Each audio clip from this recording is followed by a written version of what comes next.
I stood in the departure lounge at Portland International Airport, watching planes taxi across the tarmac as dawn broke over the city. My phone buzzed with a text from my boss, confirming the details of our 3-week pharmaceutical conference in Boston. As a senior research director for a biotech company, these trips were part of the job, but leaving my house always made me slightly anxious. I owned a beautiful craftsman home in the Hawthorne district, a property I had saved for years to buy, and it represented everything I had worked for since moving to Portland a decade ago. My younger sister Vanessa had been staying in a cramped studio apartment across town with her boyfriend Julian for the past 6 months. Every time we spoke, she complained about their living situation, dropping hints that I had plenty of space and rarely used all my rooms. I had deflected these suggestions with polite excuses, knowing that Vanessa had a history of taking advantage of kindness and turning temporary arrangements into permanent impositions. Our mother had warned me about this pattern years ago, recounting stories of Vanessa borrowing money that was never repaid and overstaying welcomes at family gatherings until someone finally asked her to leave. The flight attendant called my boarding group, and I gathered my carry-on bag, pushing thoughts of Vanessa aside. I had locked all the doors, set the alarm system, and arranged for my neighbor Jeffrey to check the mail and water the plants. Everything was secure. My house would be exactly as I left it when I returned in 3 weeks. Boston greeted me with humid air and crowded streets. The conference hotel was a towering glass structure in the financial district, and my schedule was packed with presentations, panel discussions, and networking dinners. On the second day, I delivered a keynote speech about emerging treatments for autoimmune disorders, and the response was overwhelmingly positive. Colleagues from across the country approached me afterward, discussing potential collaborations and research opportunities. I felt energized by the work, grateful for a career that challenged and fulfilled me. That evening, I returned to my hotel room and checked my phone. There were 3 missed calls from Vanessa and a text message that made my blood run cold. "Hey sis, Julian and I moved into your place today. You are rich and we need a home.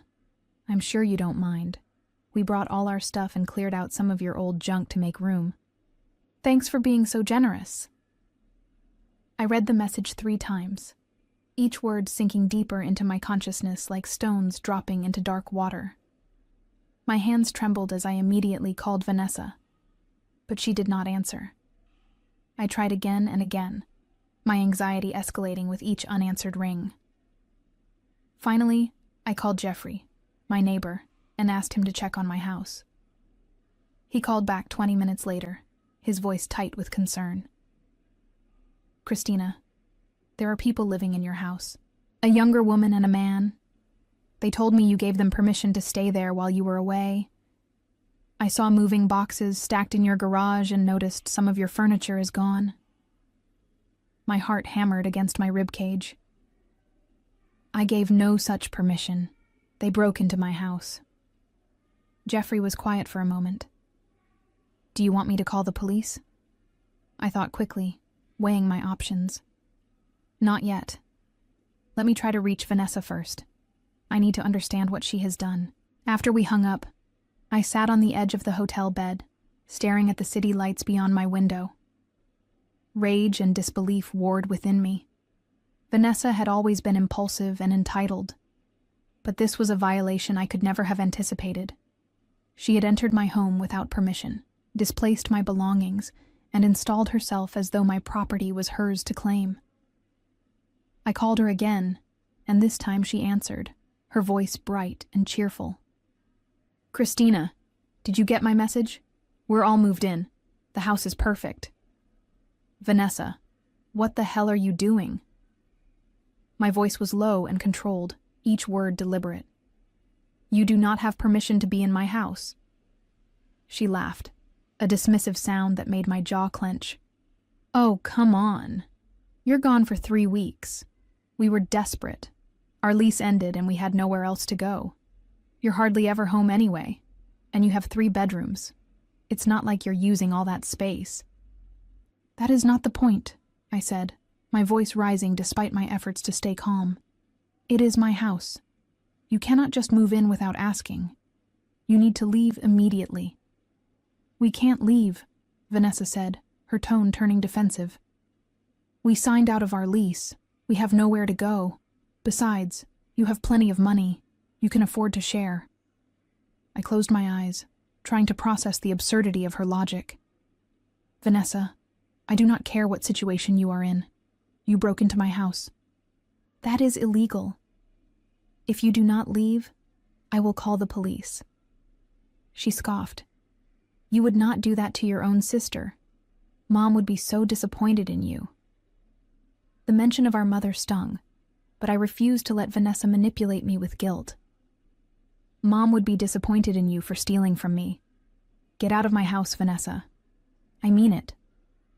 She hung up without another word, and I was left staring at my phone, fury and helplessness washing over me in waves. I called Jeffrey again and asked him to document everything he could see from the outside. He agreed, promising to take photos and keep an eye on the situation. That night, I barely slept. I lay awake in the unfamiliar hotel room, my mind racing through scenarios and consequences. Part of me wanted to fly back to Portland immediately, but I had responsibilities at the conference.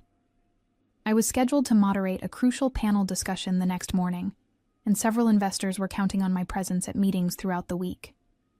I could not simply abandon my professional obligations, no matter how desperate I felt. The following day, I navigated the conference in a fog of distraction. Between sessions, I called Vanessa repeatedly, but she had stopped answering. I left voicemails demanding that she vacate my property, but my messages went unanswered. I contacted a lawyer in Portland, explaining the situation, and he advised me to file a police report for trespassing and unlawful entry. He also mentioned that eviction proceedings could take weeks, even under these circumstances, because of tenant protection laws.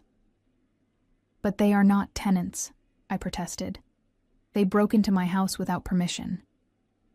"I understand," he said patiently, "but the law can be complicated.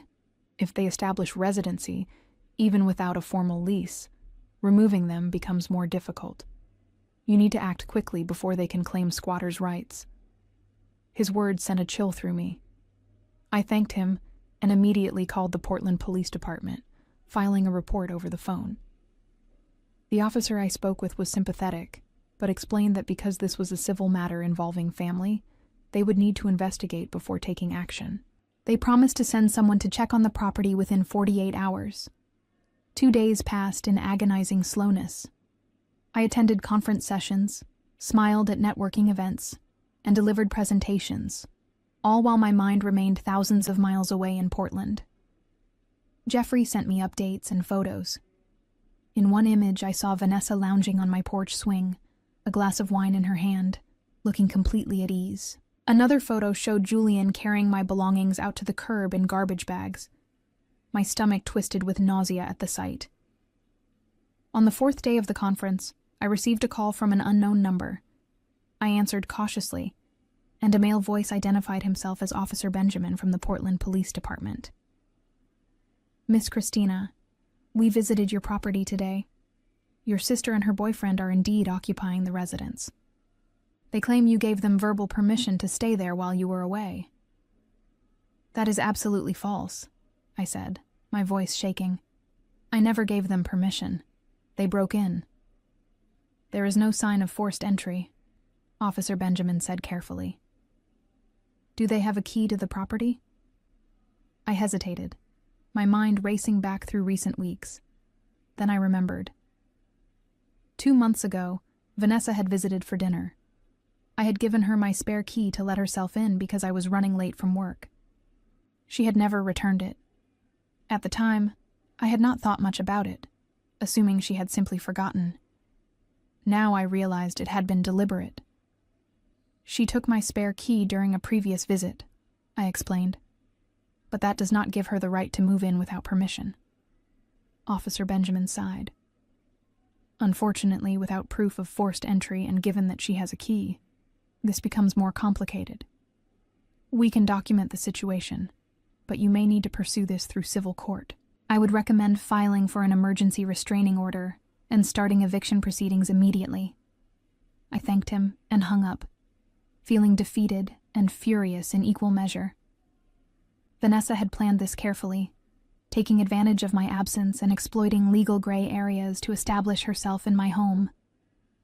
The realization that my own sister had calculated and executed this betrayal with such precision filled me with a cold, focused anger. That evening, I sat alone in a hotel restaurant, picking at a salad I had no appetite for, and began forming a plan. If Vanessa wanted to play games with property and legality, I would show her exactly what those games look like when someone with resources and determination decided to fight back. I had spent years building my career and my life, and I would not let her destroy it with her entitlement and theft. I called my lawyer again and outlined what I wanted to do. He listened carefully, occasionally interjecting with questions or suggestions. When I finished, he was silent for a long moment before responding. "That is aggressive, but it is legal. Are you certain you want to go this route with your sister?" "She stopped being my sister the moment she broke into my house and threw away my belongings," I said flatly. "I want her to understand that actions have consequences." He agreed to begin the necessary paperwork immediately. Over the next 2 days, while I continued attending the conference, he filed for an emergency restraining order, initiated eviction proceedings, and prepared documentation for a civil lawsuit claiming damages and theft. He also contacted the police to emphasize that I had never given Vanessa or Julian permission to enter or occupy my property. Meanwhile, I reached out to Jeffrey and asked him to continue monitoring the situation. He reported that Vanessa and Julian seemed to be settling in comfortably, hosting friends on my patio and playing loud music late into the evening. Neighbors were beginning to complain, he said, which would work in my favor if the situation escalated. On the 7th day of my trip, I received a text from Vanessa. "Stop being dramatic. We're just borrowing the house for a while. You can afford it." I did not respond. Instead, I forwarded the message to my lawyer as additional evidence of her admission that she had taken unauthorized possession of my property. He confirmed that it strengthened our case and assured me that things were moving forward quickly. The conference finally concluded, and I boarded my flight back to Portland with grim determination. I had 2 more days before I originally planned to return, but I changed my flight to arrive early, wanting to confront the situation directly. As the plane descended through the clouds over the city, I stared out at the landscape below, thinking about everything that had changed in just 10 days. I had always tried to maintain a relationship with Vanessa despite her flaws, believing that family bonds were worth preserving. Our parents had divorced when we were teenagers, and our mother had worked 2 jobs to keep us fed and housed. I had responded by throwing myself into my studies, earning scholarships and building a stable future. Vanessa had responded with resentment, always feeling that life owed her more than she had been given. She cycled through jobs and relationships, blaming others for her failures and expecting family to bail her out when things fell apart. But this was different. This was not borrowing money or asking for a temporary place to stay. This was theft, invasion, and a complete disregard for everything I had worked to build. I had tried to be understanding, tried to help when I could, but Vanessa had mistaken my kindness for weakness. Now she would learn the difference. The plane landed at dusk, and I collected my luggage quickly, eager to see my house and assess the full extent of the damage. I hailed a taxi and gave the driver my address, watching the familiar streets pass by as we drove through the city. When we turned onto my block, my chest tightened with apprehension. The house looked the same from the outside, its pale blue exterior and white trim unchanged. But as I paid the driver and approached the front door, I noticed details that made my anger flare. The porch furniture had been rearranged, and there were empty beer bottles lined up along the railing. My welcome mat was missing, replaced by a garish one with a cartoon cactus that I had never seen before. I unlocked the door with my key and stepped inside, and what I saw made me stop in my tracks. The living room had been completely transformed. My cream-colored sofa was gone, replaced by a sagging brown couch that reeked of cigarette smoke. My bookshelves, which had held carefully curated collections of medical journals and literature, were empty. In their place were cheap particle board shelves stacked with action movies and video games. The walls, which I had painted a soft sage green, were now covered with posters of rock bands and sports teams. I walked through the house in stunned silence, cataloging every violation. In the kitchen, my dishes were piled unwashed in the sink, and the counters were sticky with spills. My dining room table, an antique oak piece I had inherited from my grandmother, was gone. In its place was a flimsy folding table surrounded by mismatched plastic chairs. The bedrooms were even worse. My master bedroom, where I had spent years creating a peaceful sanctuary, had been overtaken by Vanessa's belongings. My bed was still there, but it was unmade and covered with her clothes. My closet had been emptied, and I found garbage bags in the hallway filled with my clothing, some of which had been carelessly damaged. I walked through every room, taking photos with my phone, documenting everything. The guest bedrooms had been similarly invaded, filled with boxes and random items that clearly belonged to Vanessa and Julian. My home office, where I had worked on research papers and grant proposals, had been turned into a storage room, my desk buried under their possessions. In the garage, I found the most heartbreaking discovery. My grandmother's china, my childhood photo albums, my college diplomas, and countless other irreplaceable items had been piled haphazardly in the corner, some broken, some water-damaged. They had treated my life like trash, discarding what mattered to me to make room for their chaos. I stood in the garage, surrounded by the remnants of my carefully built life, and felt something inside me harden into cold resolve. Vanessa was not here. Neither was Julian. According to Jeffrey, they often left for hours during the day, treating my house like a hotel. They could come and go from as they pleased. I returned to the living room and sat on their ugly couch, ignoring the smell, and called my lawyer.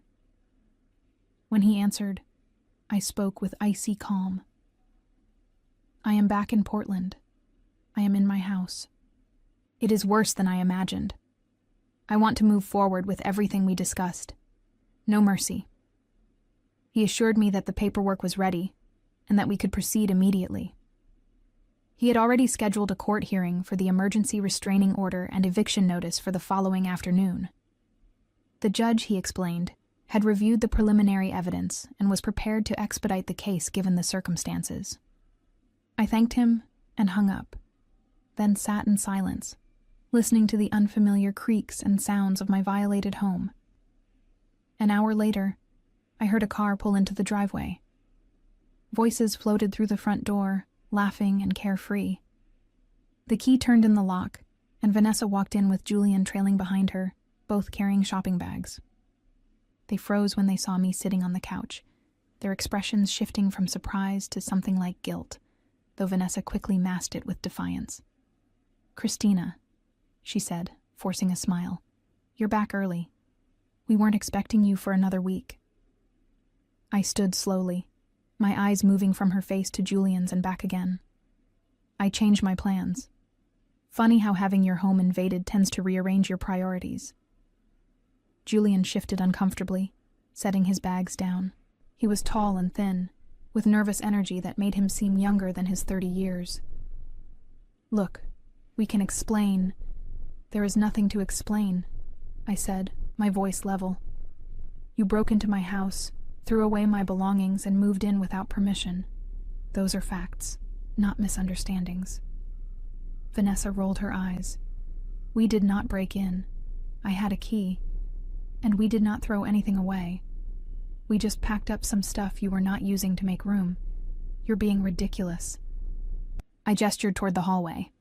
"I found garbage bags full of my clothes. I found my grandmother's china broken in the garage. I found my furniture missing. Where is my dining table, Vanessa?" She shrugged. "We sold it. That old thing was worth like $800. We needed cash for groceries." The casual admission took my breath away. "You sold my grandmother's table? The one she left me when she died?" "It was just a table," Vanessa said dismissively. "You can buy another one. You have plenty of money." Something in my expression must have warned her, because she took a step back. Julian put a hand on her arm, his face pale. "Maybe we should talk about this calmly. he said. There is nothing to talk about, I said. You are both going to leave my house right now tonight. Pack your things and get out. Vanessa laughed, a sharp, bitter sound. We're not going anywhere. We live here now. You can't just kick us out. I pulled out my phone and showed her the screen, where I had opened the email from my lawyer containing copies of the legal documents. Actually, I can.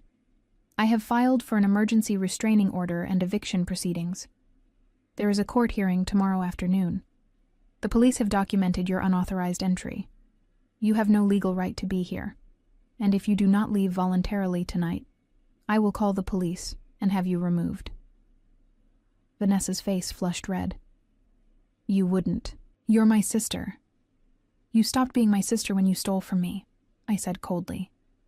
You have 1 hour to pack whatever belongs to you and leave.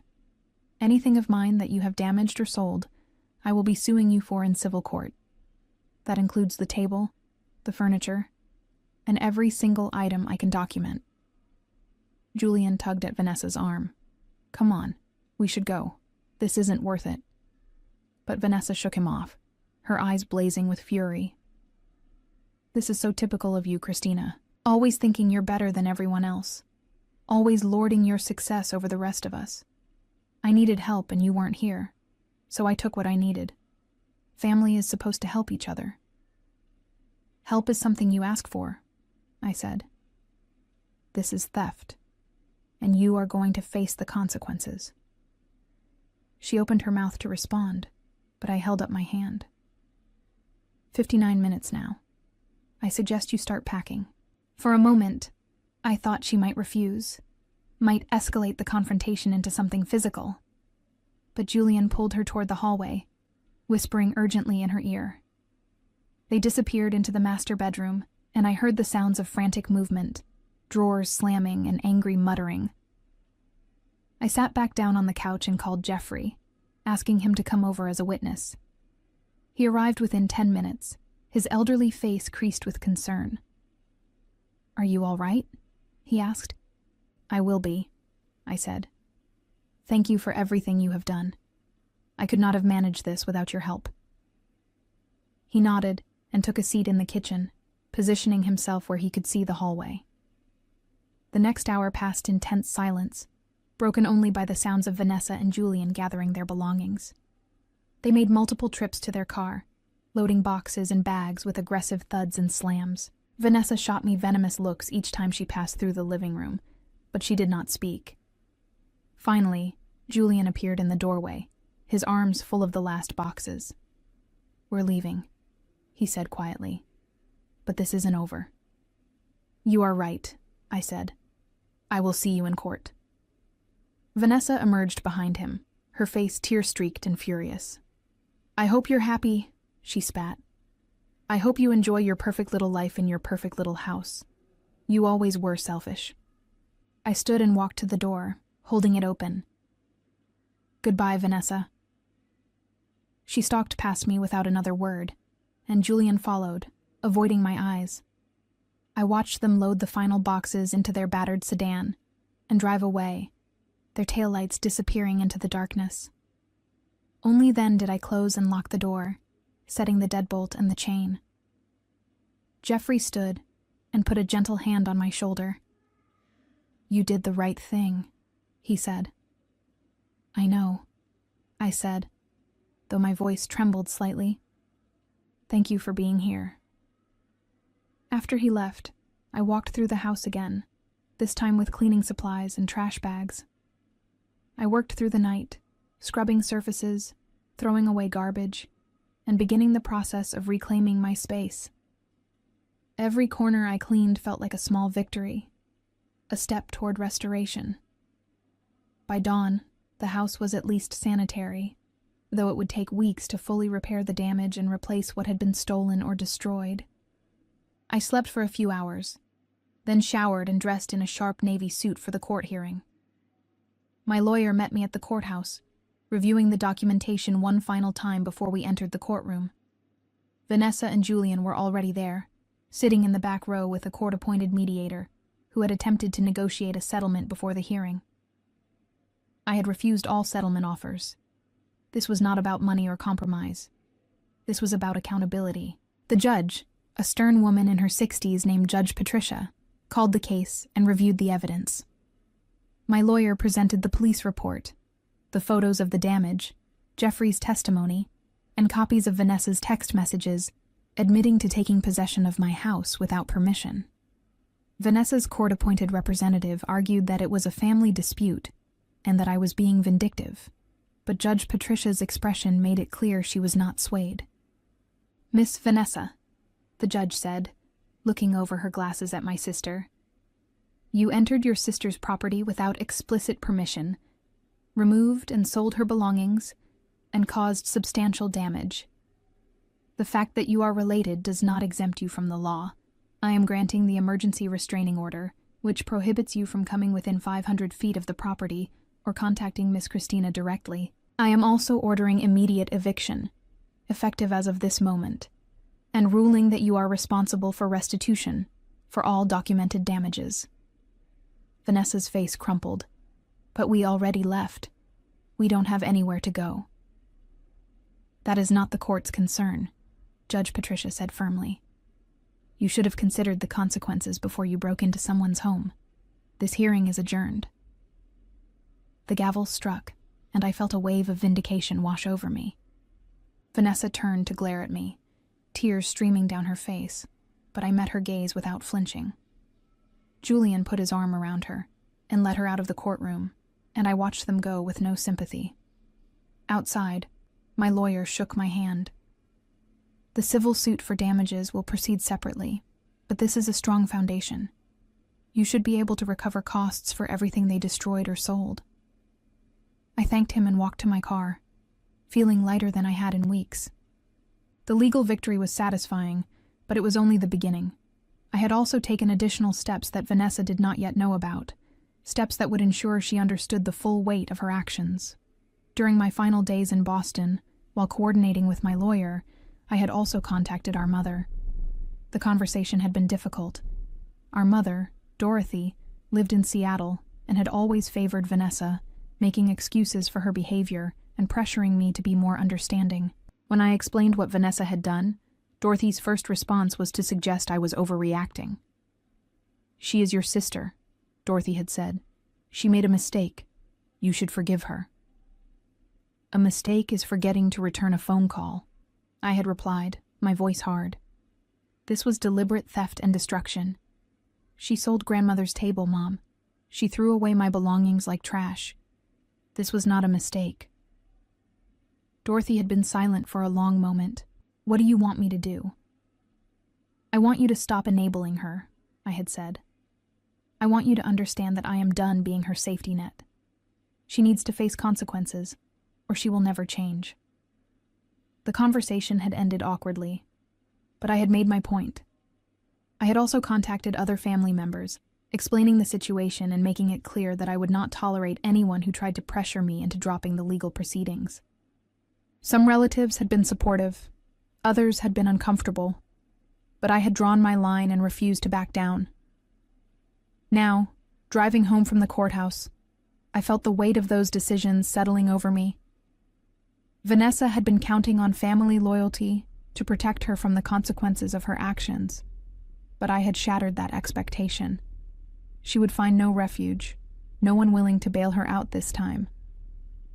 Over the next few weeks, I focused on restoring my house. I hired professional cleaners to deep clean every surface, replaced the furniture that had been stolen or damaged, and slowly brought back the sense of peace that had once defined my home. I found most of my belongings in storage units that Vanessa and Julian had hastily rented when they realized they could not keep everything they had taken. The police had helped me locate the units and retrieve my property, though much of it was damaged beyond repair. The civil lawsuit moved forward steadily. Vanessa and Julian were unable to afford proper legal representation, and the court assigned them a public defender who advised them to settle. They refused, stubbornly insisting that I was being cruel and that they had only been trying to survive. The judge in the civil case was less patient than Judge Patricia had been, and when presented with the evidence of theft, property damage, and fraud, he ruled in my favor without hesitation. The settlement required Vanessa and Julian to pay me $32,000 in restitution for the damaged and stolen property, plus legal fees. It was an amount they could never hope to pay in full, which meant their wages would be garnished for years to come. The judgment would follow them, damaging their credit and limiting their opportunities. It was harsh, but I felt no guilt. They had stolen from me, violated my home, and shown no remorse. They deserved every consequence, but I was not finished. I had one final move to make, one that would ensure Vanessa truly understood the gravity of what she had done. During my investigation into the storage units, I had discovered something interesting. Julian had been using my house as a base for a small side business selling refurbished electronics. He had been buying broken devices, repairing them in my garage, and selling them online. It was not illegal, but he had never reported the income to the tax authorities. I had found receipts, invoices, and records of sales totaling nearly $15,000 over 6 months, none of which had been declared. I had given this information to my lawyer, who had quietly forwarded it to the appropriate government agencies. The investigation had been discreet, but I knew it was underway. Julian had no idea what was coming. 3 weeks after the civil suit concluded, I received a call from my lawyer. "I thought you would want to know," he said. "Julian has been audited by the tax authorities. They found substantial unreported income. He is facing penalties and possible criminal charges for tax evasion."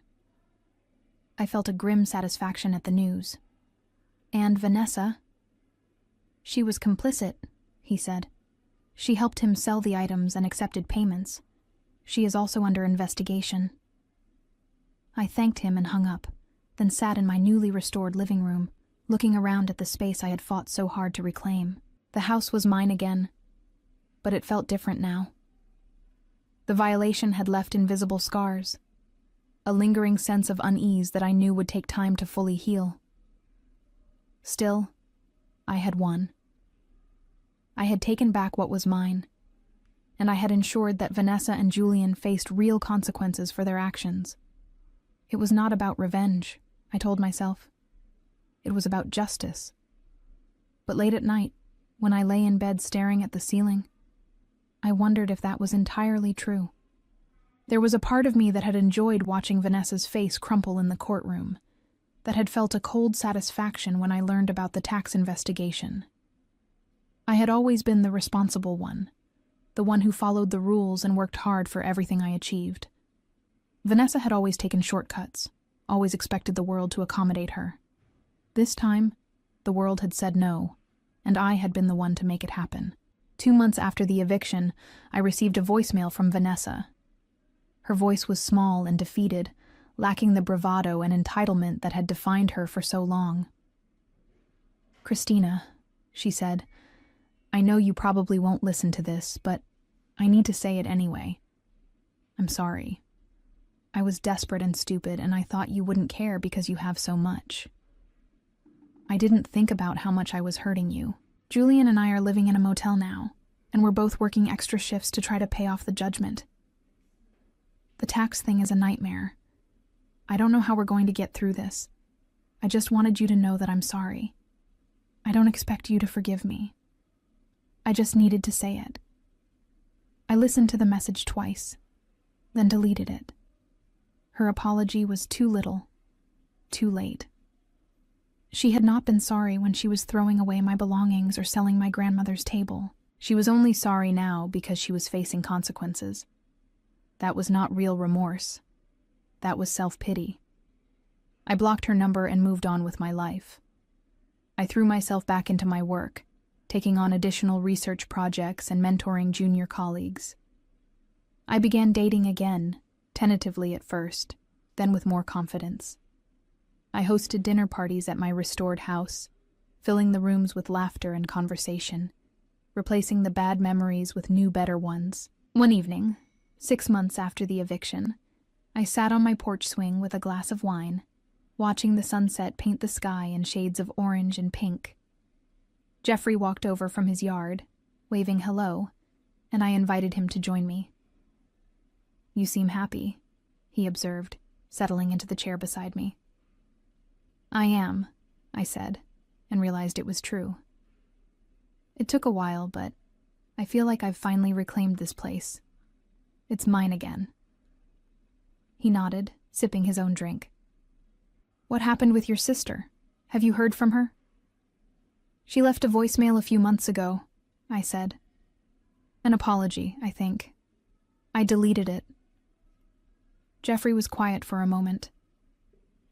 "Do you think you'll ever forgive her?" I considered the question carefully. "I don't know. Maybe someday, if she truly changes. But forgiveness doesn't mean forgetting what happened or letting her back into my life. She proved that I can't trust her. That's not something that can be easily repaired." "That's fair," he said. "You did what you had to do." "I did," I agreed. "And I would do it again." We sat in comfortable silence as darkness fell, and I felt a sense of peace settle over me. My sister had tried to take everything I had built, and I had fought back with every resource at my disposal. I had been ruthless, perhaps, but I had been right. Some boundaries could not be crossed without consequences, and some betrayals could not be forgiven. The months rolled forward, and I settled into a new rhythm of life. My career continued to flourish as I published 2 groundbreaking papers on autoimmune research that attracted attention from major pharmaceutical companies. One morning in early spring, nearly 8 months after the eviction, I received an unexpected call from a colleague named Patricia, who worked in Seattle. We had collaborated on a research project years ago and maintained a friendly professional relationship. "Christina," she said, her voice carrying an odd mixture of excitement and hesitation. "I need to tell you something. I wasn't sure if I should, but I think you deserve to know. Your sister Vanessa applied for a job at my hospital. She listed you as a reference." I felt my grip tighten on the phone. "She did what?" Patricia continued carefully. "She applied for an administrative position in our billing department. When I saw your name on her application, I was surprised. Given your reputation, I assumed you two were close. But something felt off about the way she described your relationship. I decided to call you directly before proceeding with her application." My mind raced through the implications. Vanessa had not only used my name without permission, but she had presumably lied about our relationship to make herself appear more credible. It was another violation, another attempt to exploit our connection for her own benefit. "Patricia, I appreciate you calling," I said slowly. "Vanessa and I are estranged. She broke into my home while I was traveling for work, destroyed my property, and I had to pursue legal action to remove her. There was a court judgment against her for damages. I would not recommend her for any position, and I certainly never gave her permission to use me as a reference." The silence on the other end lasted several seconds. "I see," Patricia finally said. "Thank you for being honest with me. I'll make sure her application is rejected and note that she provided false information." After we hung up, I sat at my kitchen table, staring at my coffee as it grew cold. Vanessa had learned nothing. Despite everything that had happened, despite the legal judgments and the financial consequences, she was still trying to manipulate situations to her advantage, still using connections she had no right to claim. The discovery reignited the anger I had worked so hard to move past. I called my lawyer and informed him about Vanessa's fraudulent use of my name as a reference. He listened carefully and then said, "This could be considered identity fraud, especially if she's been doing this with multiple applications. It might be worth investigating further." "Do it," I said without hesitation. "I want to know everywhere she has used my name, and I want documentation of every instance." Over the next 2 weeks, my lawyer hired a private investigator who discovered that Vanessa had listed me as a reference on 7 different job applications over the past 6 months. Some employers had never bothered to check references. Others had called the general number for my company and been told I did not know anyone by that name seeking employment verification. But several had simply accepted her word, and she had nearly secured 2 positions based partially on the false prestige of having me as a reference. Armed with this information, My lawyer sent cease and desist letters to Vanessa, warning her that any further unauthorized use of my name would result in additional legal action. We also contacted each employer she had applied to, informing them of the fraudulent references. 2 companies that had been considering her for positions immediately withdrew their offers. I felt a savage satisfaction at this development. Vanessa had not simply made one terrible mistake with my house. She was continuing to try to profit from her connection to me, showing a pattern of entitlement and deception that justified every harsh measure I had taken. But the situation took an unexpected turn when I received a call from my mother. Dorothy's voice was strained and accusatory when I answered. "Christina, what are you doing to your sister? She called me in tears yesterday. She said you're destroying her life, that you won't let her move on." I took a deep breath, forcing myself to remain calm. "I am not destroying her life, Mom. She destroyed her own life with her choices. I am simply protecting myself from further harm." "She made a mistake," Dorothy insisted. "A stupid, terrible mistake. But you've punished her enough. The court judgments, the money she owes you, the tax investigation. She's drowning, Christina. And now you're sabotaging her job applications?" "She used my name fraudulently as a reference," I said, my voice hard. "She lied to potential employers, claiming I would vouch for her character when she knows I would do no such thing. That is not me sabotaging her. That is me correcting her lies." Dorothy was silent for a moment, then said quietly, "When did you become so cold?" The question stung more than I wanted to admit. I became this way when my own sister violated my home and threw away everything I cared about like it was garbage. I became this way when I realized that being kind and forgiving was interpreted as weakness. Vanessa had every opportunity to make better choices. She chose not to. These are the consequences. "She's your family," Dorothy said, her voice breaking. "Doesn't that mean anything to you?" "It meant everything to me," I replied. "Until she proved it meant nothing to her." "I'm done with this conversation, Mom. If you want to enable Vanessa's behavior, that's your choice, but I won't be part of it." I hung up before she could respond, my hands shaking. The call had dredged up emotions I had thought I had processed, forcing me to confront the isolation that came with my decisions. I had drawn clear boundaries, had refused to let family loyalty excuse theft and betrayal. But the cost was a fractured relationship with my mother, and the knowledge that some relatives viewed me as the villain in this story. That evening, I met with a small group of close friends at a wine bar in downtown Portland. These were people who had supported me throughout the ordeal, who had listened to my anger and frustration without judgment. I told them about the fraudulent references in my mother's call, and they rallied around me with the fierce loyalty that chosen family provides. My friend Diane, a corporate attorney, raised her glass. "You did the right thing every step of the way. Anyone who says otherwise doesn't understand what it's like to have their sanctuary violated. You had every right to protect yourself and to demand accountability." The others murmured agreement, and I felt some of the tension ease from my shoulders. These people understood. They saw the situation clearly, without the distorting lens of family obligation or misplaced sympathy. As spring turned to summer, I received periodic updates from my lawyer about Vanessa's situation. The tax penalties had been substantial, and both she and Julian were working multiple jobs to try to manage their debts. They had moved from the motel to a small apartment in a rough neighborhood, and according to court documents, they were struggling to make the monthly restitution payments ordered by the judge. Each missed payment extended the judgment and added additional fees, creating a cycle they seemed unable to escape. I felt no sympathy. They had created this situation through their own choices, and they were facing exactly the consequences they deserved. If anything, I wished the penalties were harsher, wished there was some way to make them truly understand the depth of what they had taken from me.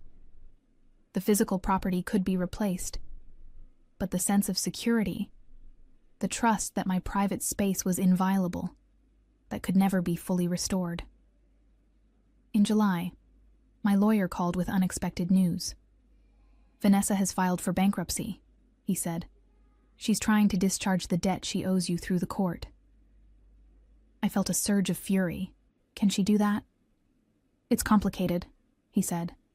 Debts arising from willful and malicious injury are generally not dischargeable in bankruptcy. We can contest it, arguing that her actions meet that standard. Given the court judgment and the documented evidence of her breaking into your home and destroying your property, we have a strong case. Then contest it, I said firmly. I want every dollar she owes me. I want her to spend years paying for what she did. The bankruptcy proceedings took months to resolve. My lawyer filed objections, presented evidence, and argued that Vanessa's actions had been intentional and malicious, meeting the legal standard for non-dischargeable debt. Vanessa's bankruptcy attorney tried to paint her as a desperate sister who had made a poor judgment call, but the documentation was overwhelming. The judge ruled in my favor, determining that the debt could not be discharged and would follow Vanessa regardless of her bankruptcy status. When my lawyer called to inform me of the ruling, I felt a profound sense of vindication. Vanessa would spend years, possibly decades, working to repay what she owed me. Every paycheck would be garnished, every tax refund seized, until the debt was satisfied. She would carry the weight of her choices for the rest of her life, a constant reminder that actions have consequences. But even as I celebrated the legal victory, a small voice in the back of my mind whispered doubts. Was this justice, or was it cruelty? Had I crossed a line somewhere, allowing my anger to transform into something darker? I pushed the thoughts away, reminding myself of the garbage bags full of my damaged belongings, the broken china, the sold furniture. I reminded myself that Vanessa had shown no real remorse, only self-pity when caught. I had done nothing wrong. I had simply refused to be a victim. In September, nearly a year after the initial eviction, I attended a pharmaceutical industry conference in San Francisco. During a networking reception, I struck up a conversation with a man named Gregory, who worked in hospital administration. We discussed healthcare policy and research funding, and the conversation flowed easily. Near the end of the evening, he mentioned that he was from Seattle, and we discovered we had several mutual colleagues. "Do you know Patricia from Seattle General?" I asked, and he nodded enthusiastically. "Great person to work with," he said. "She actually just helped us avoid a bad hire a few months ago. Someone who had falsified references. Patricia caught it and warned several of us in the network." I felt my chest tighten. "What happened to the applicant?" Gregory shrugged. "Word got around. She's basically blacklisted now in the Seattle healthcare administration community. It's a small world, and nobody wants to hire someone who lies on applications." I excused myself shortly after, claiming an early morning session, and returned to my hotel room. I sat on the edge of the bed, processing what I had learned. My decision to expose Vanessa's fraudulent references had rippled further than I had anticipated. She was not just facing consequences in isolated incidents.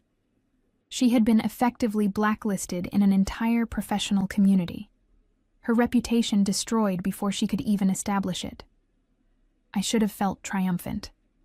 This was exactly what I had wanted, was it not? For Vanessa to face the full weight of her actions, to be unable to escape the consequences of her choices. But instead, I felt hollow. The revenge I had pursued so relentlessly had achieved its goals, but the satisfaction I expected was nowhere to be found. I did not sleep well that night. I kept thinking about Vanessa's voicemail from months ago, the one I had deleted without truly listening to. I thought about my mother's question. When did you become so cold? I thought about the person I had been before all of this, someone who believed in second chances and the possibility of redemption. I had changed, hardened by betrayal into someone who pursued consequences with ruthless efficiency. I had won every legal battle, had ensured that Vanessa would pay for years to come, had destroyed her professional prospects in an entire city. I had won completely. But what had I won, exactly? I returned to Portland the next day and spent the weekend alone in my house, walking through rooms that felt both familiar and strange. I had restored everything to its original state, replaced what was lost, but something indefinable had changed. The house was no longer a sanctuary. It was a monument to what had been taken and reclaimed, a symbol of victory that felt increasingly Pyrrhic. On Monday morning, I did something I had not done in months. I unblocked Vanessa's number and listened to her voicemail again. Her voice, small and defeated, spoke of being sorry, of not understanding how much she had hurt me, of drowning in consequences. I listened to it 3 times, and on the 3rd time, I heard something I had missed before. Beneath the self-pity and the desperation, there was genuine remorse. It was buried under layers of excuses and justification, but it was there. I called my lawyer and asked him to prepare a document. "I want to restructure the restitution agreement," I said. "I want to reduce the monthly payments to something more manageable, and I want to include provisions that if she makes consistent payments for 3 years, I'll consider forgiving the remaining balance." He was silent for a long moment. "Are you sure? You've won every legal battle. The current terms are enforceable." "I'm sure," I said. "Send the proposal to her attorney. Make it clear that this is a one-time offer. If she accepts and then violates the terms, the original judgment is reinstated in full with no further opportunities for modification."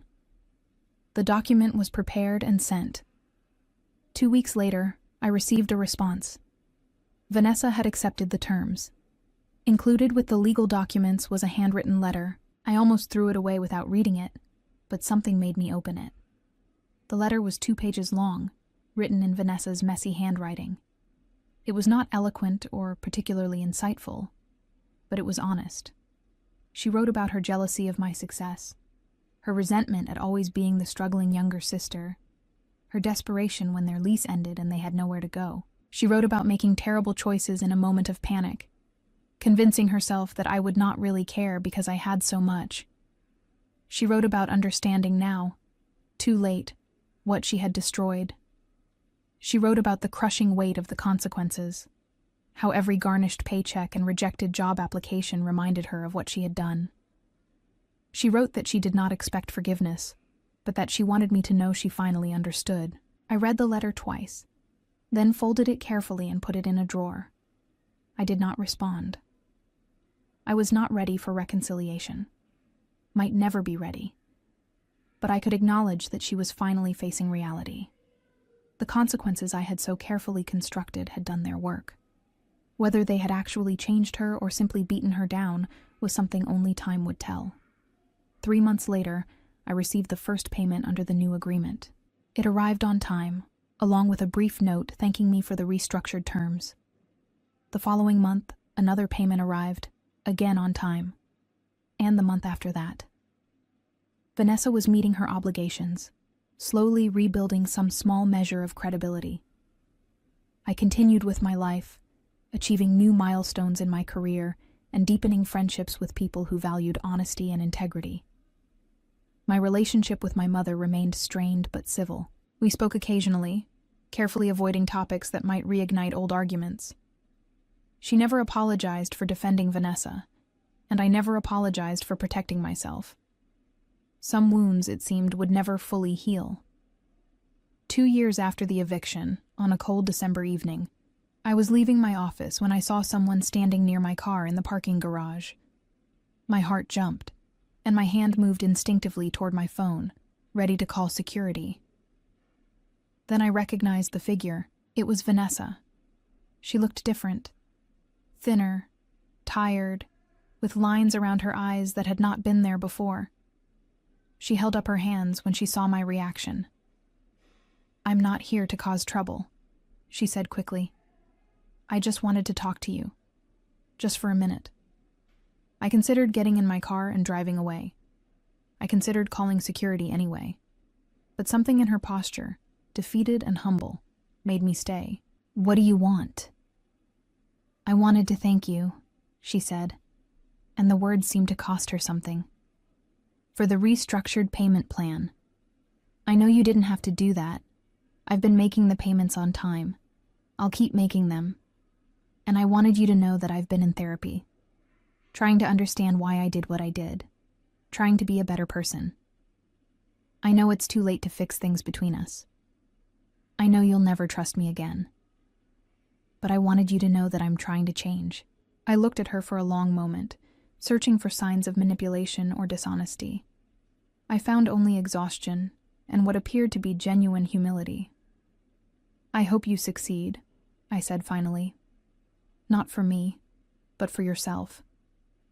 She nodded, blinking back tears. "I really am sorry, Christina. For everything. I know saying it doesn't fix anything, but it's true."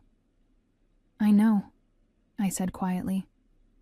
Then I got in my car and drove away, watching her figure recede in my rearview mirror. In the months that followed, the payments continued to arrive on time. Vanessa kept her distance, respecting the boundaries I had set. But through family channels, I heard that she had maintained her therapy, had found stable employment in a completely different field, and had separated from Julian, whose inability to take responsibility for his own actions had finally become too much for her to tolerate. She was rebuilding her life slowly, learning to live with the consequences of her choices while trying to make better ones going forward. Vanessa and Julian never fully recovered from the cascading consequences of their actions. The court judgments, the garnished wages, and the professional blacklisting in Seattle's healthcare community combined to create a permanent ceiling on their opportunities. Julian's tax evasion charges resulted in 18 months of probation, community service, and a criminal record that barred him from many employment opportunities. He cycled through menial jobs, each one paying just enough to cover basic expenses and his share of the restitution. Within a year of the eviction, Vanessa left him, unable to shoulder the burden of his resentment and refusal to accept responsibility. He moved back in with his parents in Tacoma, a 38-year-old man sleeping in his childhood bedroom, working night shifts at a warehouse, and spending his weekends alone. Vanessa fared somewhat better after the restructured payment plan, but the years of consequences had taken their toll. She would spend the remainder of her 30s rebuilding her credit, her reputation, and her sense of self-worth, always carrying the weight of knowing she had destroyed her relationship with her only sister for a moment of desperate selfishness. As for me, I found peace not in vengeance but in reclamation. My house became a home again, filled with laughter and new memories that slowly overshadowed the violation. My career flourished, my friendships deepened, and I learned to trust again, carefully and selectively. I never fully reconciled with Vanessa, but I no longer needed to.